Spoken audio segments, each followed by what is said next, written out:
Hey everyone, कैसे हैं आप सभी लोग। आईबीपीएस पीओ का एग्ज़ाम आने वाला है। लास्ट के 10 डेज बाकी रह गए हैं। तो आखिरी के कुछ दिनों में एक दिमाग में मिक्स्ड इमोशंस आना स्टार्ट हो जाते हैं। क्या होगा, कैसे होगा, होगा या नहीं होगा। बहुत सारे क्वेश्चन है। और अभी रिसेंटली एक एग्ज़ाम होके गया है एसबीआई पीओ का।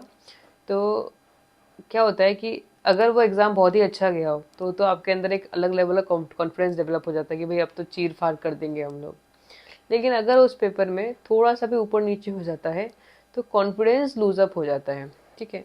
तो जिनका एसबीआई पीओ का एग्ज़ाम एकदम फाड़ू गया था तो उनको टेंशन लेने की ज़रूरत नहीं है कि आप एसबीआई पीओ में भी एकदम बढ़िया से करके आएंगे।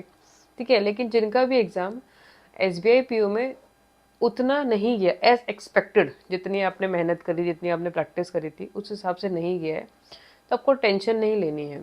ऐसा होता ही है। एग्ज़ाम खराब जाता है तो 2-4 दिन मन नहीं लगता, दिमाग में एक अलग सी बेचैनी होनी स्टार्ट हो जाती है, पता नहीं होगा या नहीं होगा, ऐसा मिक्स्ड फीलिंग्स आती हैं। क्योंकि मैं भी उस फेज में जा चुकी हूँ तो मैं जानती हूँ कि ये चीज़ कॉमन है, सबके मन में आती है। तो आपको मैं एडवाइस यही करूँगी इस समय पे कि उस एसबीआई पीओ का जो एग्ज़ाम है उसको आप हावी अपने ऊपर हावी मत होने दीजिए, उसको छोड़ दीजिए। पर जो जितना होना था वो हो गया है, उस एग्ज़ाम में कुछ कर नहीं सकते। लेकिन आगे वाले एग्ज़ाम में आप इम्प्रूव ज़रूर कर सकते हैं। तो आप क्या इम्प्रूव कर सकते हैं पहले ये देख लीजिए। फर्स्ट चीज़ सबसे पहले आपको ध्यान में क्या रखनी है कि कुछ भी न्यू चीज़ नहीं सीखनी है। वापस से बोलूँगी, आपको लगेगा मैडम क्या बोल रहे हैं, पर ये सही है कि कोई भी नई चीज़ को दिमाग में सेट होने में समय लगता है, उसकी बार बार प्रैक्टिस चाहिए होती है। मान लीजिए अभी आप कोई नई चीज़ सीख भी लेंगे तो उसको इम्प्लीमेंट नहीं कर पाएंगे, उसकी प्रैक्टिस नहीं कर पाएंगे, तो वो एग्ज़ाम में होनी ही नहीं है। क्योंकि एग्ज़ाम में होने के लिए आपको वो चीज़ विद इन सेकेंड्स दिमाग में क्लिक करनी चाहिए। वो ऐसा होगा ही नहीं कि अगर आप प्रैक्टिस नहीं करेंगे तब तक। ठीक है। तो नई चीज़ मत सीखिए, जो चीज़ आपको आती है उस चीज़ पे प्रैक्टिस कर देना स्टार्ट कर दीजिए। बार बार प्रैक्टिस करिए। रेगुलरली कम से कम 2 मॉक टेस्ट ज़रूर दीजिए। अगर आप नहीं दे रहे तो ज़रूर 2 मॉक टेस्ट आपको डेली बेसिस पे देना ही चाहिए।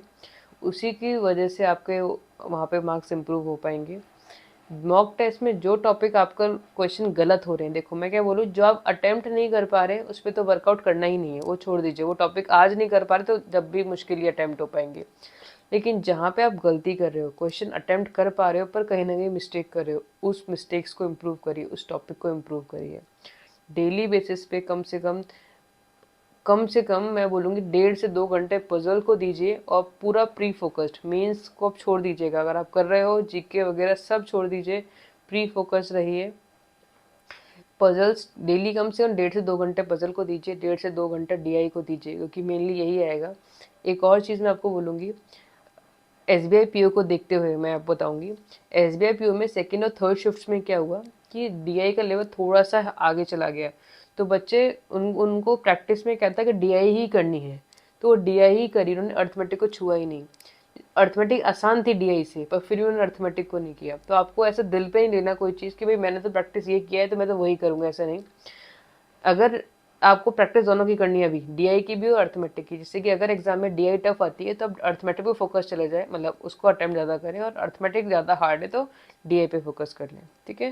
तो अर्थमेटिक की प्रैक्टिस भी करनी है, डीआई की प्रैक्टिस भी करनी है। इंग्लिश में स्कोर नहीं कर पाते, नेगेटिव ज़्यादा हो जाते हैं, तो आपको ये बोलूँगी इस समय बहुत मल्टीपल चीज़ें अभी हो नहीं पाएंगी। तो एक तो एडिटोरियल पे फोकस करिए, आरसी पे फोकस करिए।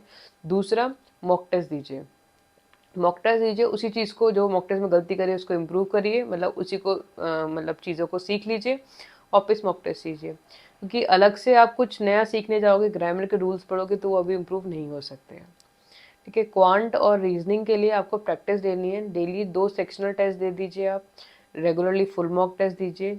जो भी मिस्टेक्स हो रही हैं उसमें, जहाँ पे आप गलती कर रहे हैं उन्हीं क्वेश्चन की 10 से 15 क्वेश्चंस लगाइए और फिर अगला मॉक टेस्ट दीजिए। सिंपल वे है।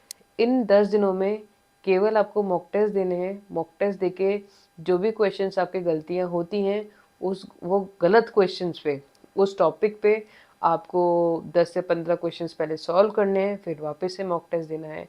सिर्फ यही पैटर्न आपको अपनाना है, कोई भी बड़ा चेंज नहीं करना है। बच्चे सोचते हैं कि एसबीआई पीओ में इतनी बड़ा हमने ये करा तो हम ऐसे करेंगे तो ये हो जाएगा। कोई भी ड्रास्टिक चेंज मत लीजिए। इतनी जल्दी आपका दिमाग, आपकी बॉडी नए चीज़ चेंज को अडॉप्ट नहीं कर पाएगी, तो वो इम्प्लीमेंट नहीं हो पाएगा एग्ज़ाम के अंदर। ठीक है।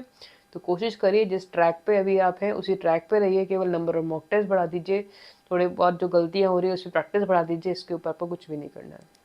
आई होप जो मैं इस वीडियो के थ्रू आपको बताना चाह रही थी आपको क्लियर हुआ होगा, और कोई भी डाउट हो आप कमेंट बॉक्स में कमेंट कर दीजिएगा, हम उस चीज़ पर डिस्कशन कर लेंगे। Bye bye and take care and all the best.